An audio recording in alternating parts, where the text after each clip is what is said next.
It literally comes down to the last race of how we're gonna finish for the season. There's implications for us to be on the podium for the season. Oh man, we gotta go for it. We got nothing to lose. Uh-oh, flag in the course. Stay on the right side, stay on the right. Just a few years ago, we completely yard sailed a car on Shea Road, and that's not but just a few miles into the race. With this Parker BlueWater Challenge, we have to run Shea Road again. Whenever we line up with Shea Road, I don't know, it gets your nerves going for sure, especially when you have flashbacks of that crash. Last ride out west, this is the last race of the year. We're up toward the top in points. Time to put it down, I guess. We got some unfinished business in the desert, so it's time to get our redemption. We got a game plan, and the game plan is to win. This is where we started the season, and now we're going to end it here. Here we go, man. Finally here, baby. Parker, Arizona.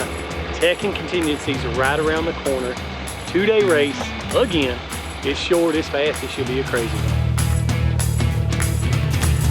Oh, this is going to take forever. Right now we're sitting third in points for the championship, battling it to the end with Mitch Guthrie Jr. And we have to come out and we have to beat Guthrie to get this second position. Being on the podium at the end of the year is what's really important. You know, that's what people are looking at. That's what our sponsors are looking at. That's what Can-Am wants. That's what we want. We're coming to win. We're coming out here to be up front every single time. So they've actually put 2 really wild races back to back. We just finished up Glen Helen, which was also a 2-day race, really short, really wild. Parker is a little longer. It's more of the desert terrain, more of the wild, rough desert racing, and so it feels like at home. Matter of fact, we raced the first race of the year in Parker, and now we're racing the last race of the year in Parker. If you tear your car up here, you've got time to fix it before next season, so people are really gonna be going for the win out here. You know you're going in there trying to push as hard as you can and as fast as you've driven all year in one race on a 2-day weekend. You can't see anything. Matter of fact, it's got the entire town of Parker dusted out, so that's going to be something that we got to contend with today. Hopefully we're able to get up front and stay up front to stay out of that dust. Some ups and downs at Parker. We've done good. We've won it a couple times. We've done horrible there. It's kind of a mixed bag. So Parker has been a tough track for us, and it's mainly because just a few years ago we completely yard sailed a car on Shea Road, and that's not but just a few miles into the race. Wasn't trying to slow down or turn or anything. Just had to hold on and hope it would ride it out. Get your nerves going for sure, especially when you have flashbacks of that crash. There's so much going on inside the car that you don't have time to be nervous or have anxiety or nauseous. Like, that's one of the things, there ain't no room in your brain for that. It literally comes down to the last few races, and for us it comes down to that last race of how we're gonna finish overall, man, and it's a tremendous amount of pressure. We've come this far this whole year to be exactly where we are right now. We're going in full UTV class, Pro Turbo, Unlimited, Sportsman, Pro NA, Rally class. You know, we finished second at Glen Helen, so it puts us on the front row next to Phil. People don't realize how difficult it is being up in the front of the pack. There's a pack of wolves chasing me, and I got to figure out how fast to run. I don't want to push too hard. I don't want these guys catching me. Focus, let's get in the groove. You know, we're supposed to come out here and we're supposed to do well. We're supposed to be on the podium. You know, those are the goals that we set for ourselves. You ready, buddy? Yep. Go, go. Ready for a hard left 180. All the way around, all the way around. Going hard right 90 right here. Hard right 90. Phil beat us to the desert, so, you know, as soon as we hit dust, we had to slow down. Dust it out, yep. And racing on a track that small with that many racers is very, very tough. You know, we're racing for a championship, and there's other racers out there that might be racing for the first time or kind of just on a Sunday cruise.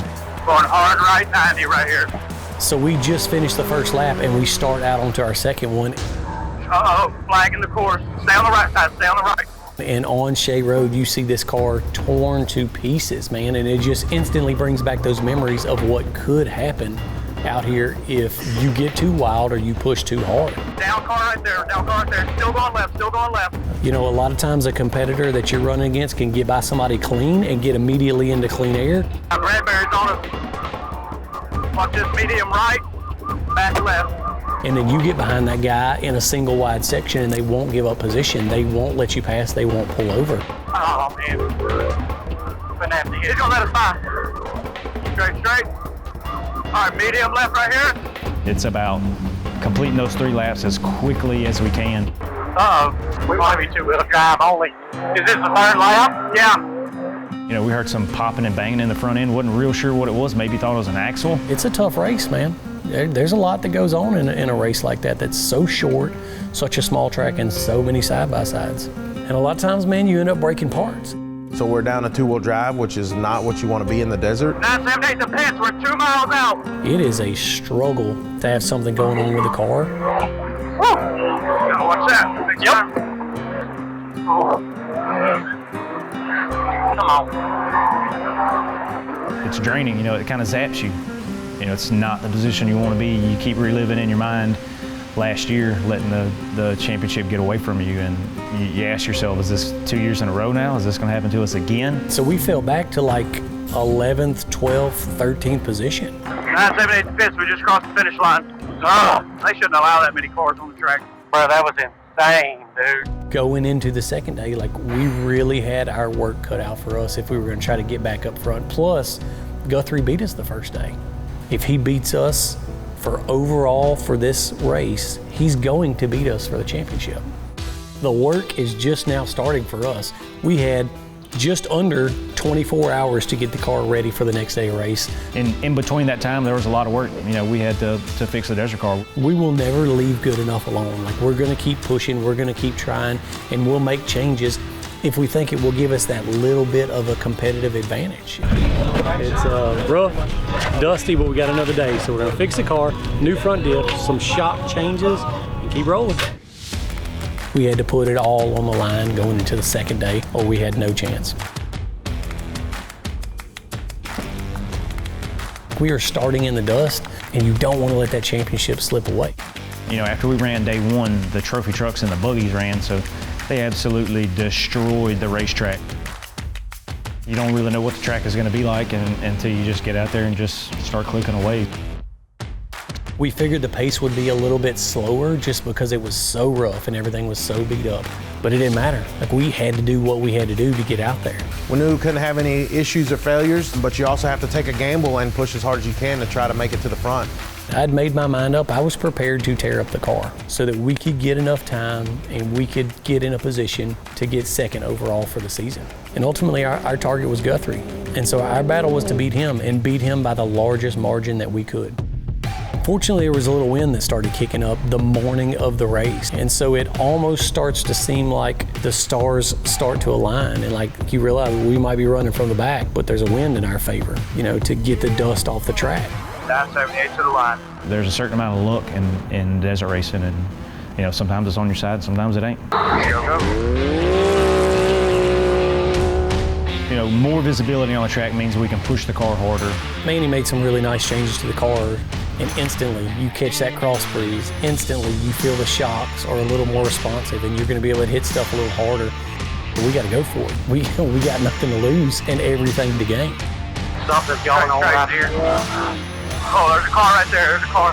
We knew that we weren't going to be able to catch and pass everybody, but it's not about that. It's about getting to the finish line and completing those 3 laps faster than the people in front of you or behind you.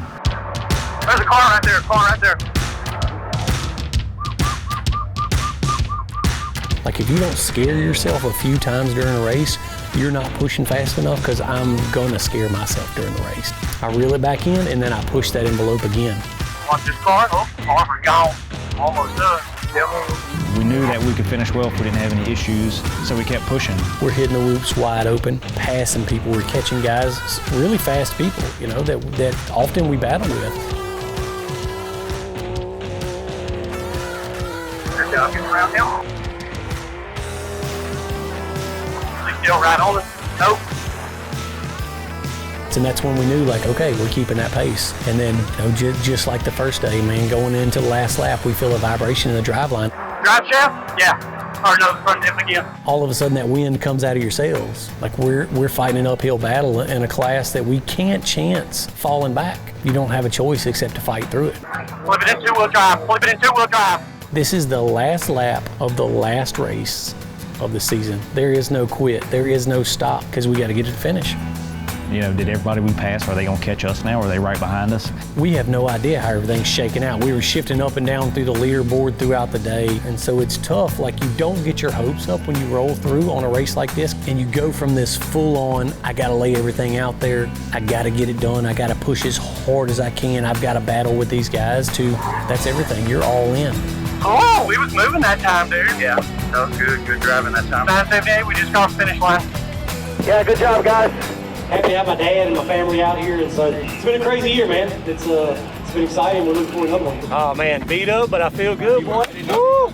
We had a lot better run today than we did yesterday. And so that's when you get to sit back and you can appreciate and congratulate and enjoy some time with the guys around you that you were just battling with just minutes before, trying to bring it home. And it's fun, man. That's a good time at that podium after the last race to hug everybody, to congratulate them on that finish or how they did during the season, or, you know, remember races and battling with each other. And it's all smiles and handshakes and hugs from there on out. Things just clicked a little better than they did yesterday. I think we ended up with unofficial second place for the day.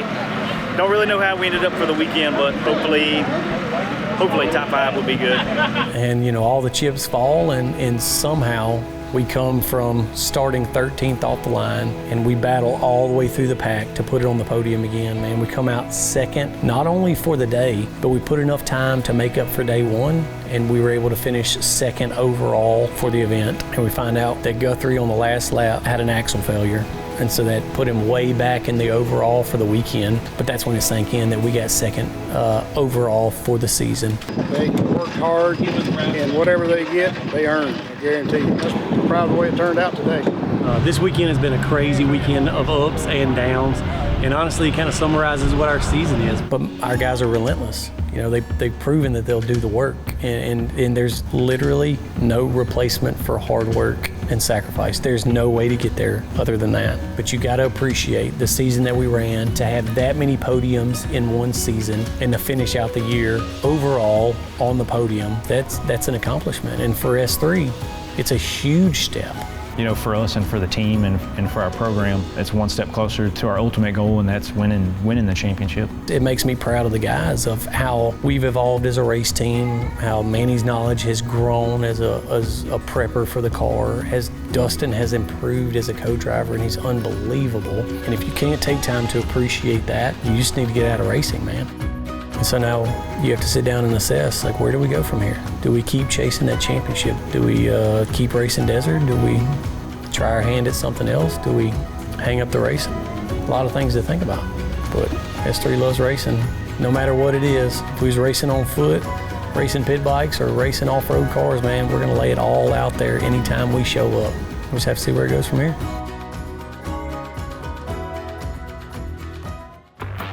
I missed you. You're my best friend ever. You're my best friend. Do you see my nipples through my shirt? Because I am cold.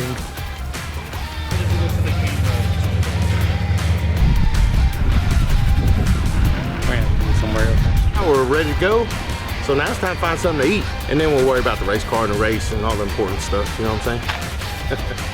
That's pure diamond? It is. It's pure, hardened blood diamond that I don't know where this little girl got a blood diamond, but she brought it to me. So, hey, y'all hold on just a second. Let me finish this. All right, let's do that over again. Maybe Josh can help you with the questions.